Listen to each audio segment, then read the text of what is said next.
Olá, sou o professor Ed Wilson e essa é uma videoaula sobre implementação de autômato. Então, conforme já tínhamos definido no vídeo anterior, esse é o autômato que será implementado. Eu vou explicar o código que foi empregado. Um ponto de atenção é que esse autômato foi testado com JFlap e ele testa em paralelo todas as opções possíveis. Mas na implementação nós precisamos fazer uma alteração, na verdade, em todos os nós, em todos os estados intermediários, Q1 a Q5, Q8 a Q10.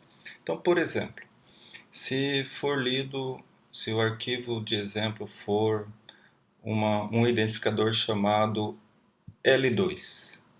Por esse exemplo, durante a implementação, lê-se a partir do Q0 o L, então ele passa para o estado Q8, e se for lido o número 2, ele vai dar um erro.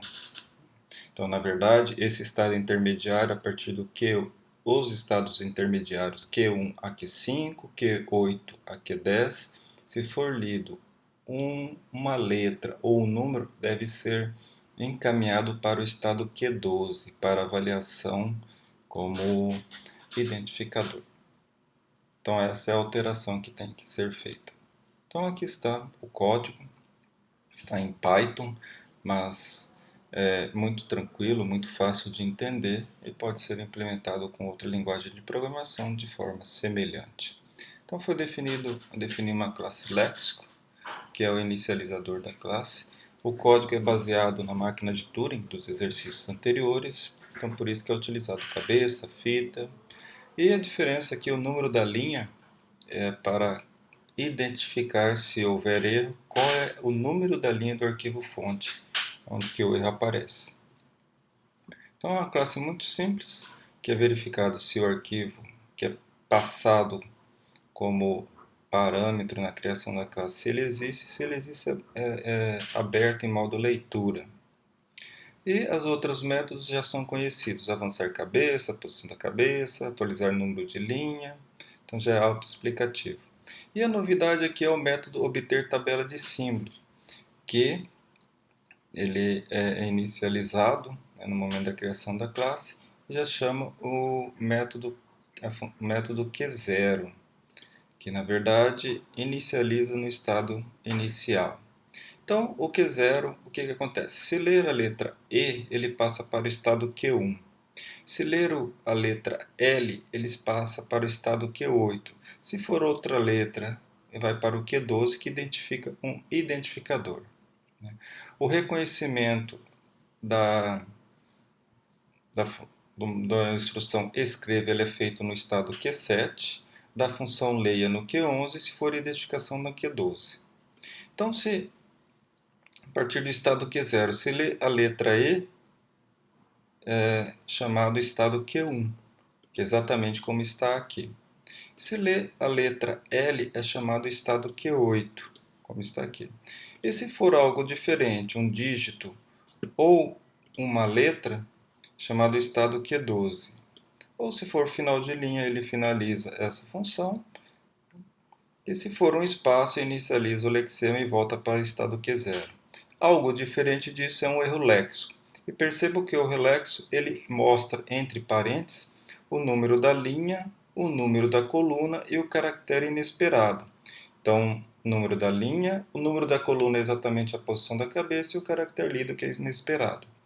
O estado Q1. Se lê a letra S, passa para o estado Q12.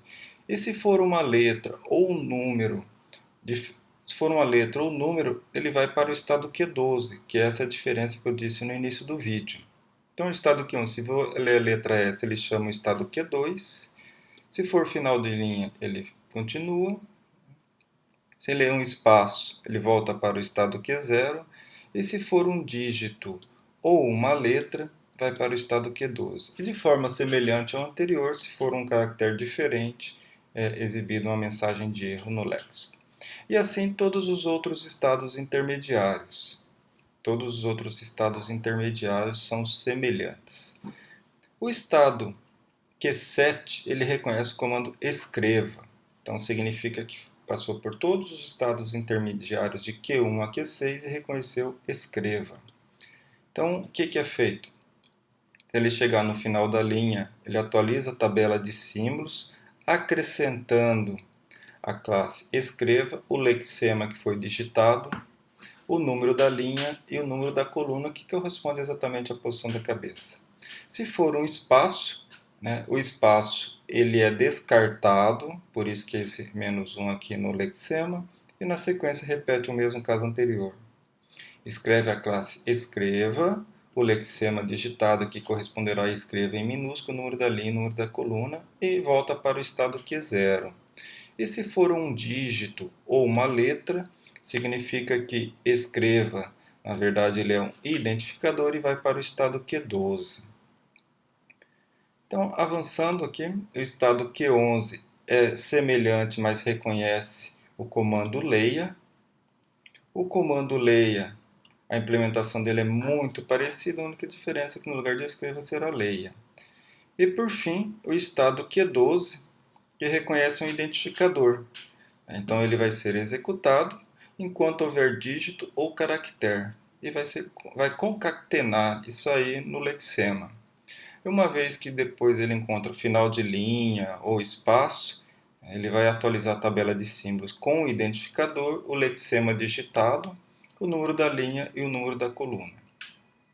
E agora é uma característica específica do Python, porque eu quero executar diretamente esse arquivo. Então eu defino aqui, se não for passado nenhum argumento, ele vai executar o método man. E o que faz o método man? Estou inicializando uma variável chamada arquivo com o nome de um arquivo fonte.txt. Aqui é feito o instanciamento da classe léxico e já passo como argumento o nome do arquivo. E assim é executado o método obter tabela de símbolo, que retorna a tabela de símbolo, e na sequência é um comando for para fazer a impressão da tabela de símbolo. Então o arquivo fonte ele tem dois comandos simples, leia A1 e escreva A1, e vamos fazer a execução. Então está aqui a tabela de símbolo. Então o comando leia, lexema leia, da classe leia, aqui estou contando a partir da linha 0, está na posição 5, A1, escreva e A1. Percebam o seguinte, por exemplo, vou digitar algo qualquer aqui. Então, se executar novamente, ele identificou a última linha como identificador. Evidentemente que isso é um erro, mas vai ser corrigido nas próximas etapas do compilador. O objetivo aqui é somente montar a tabela de símbolos. E também eu posso ter um caractere desconhecido, e neste caso ele vai gerar um erro, porque realmente esse caractere é inesperado e deve ser finalizado. Então essa foi a videoaula sobre a implementação do analisador léxico, cujo objetivo é gerar a tabela de símbolos. Até o próximo videoaula.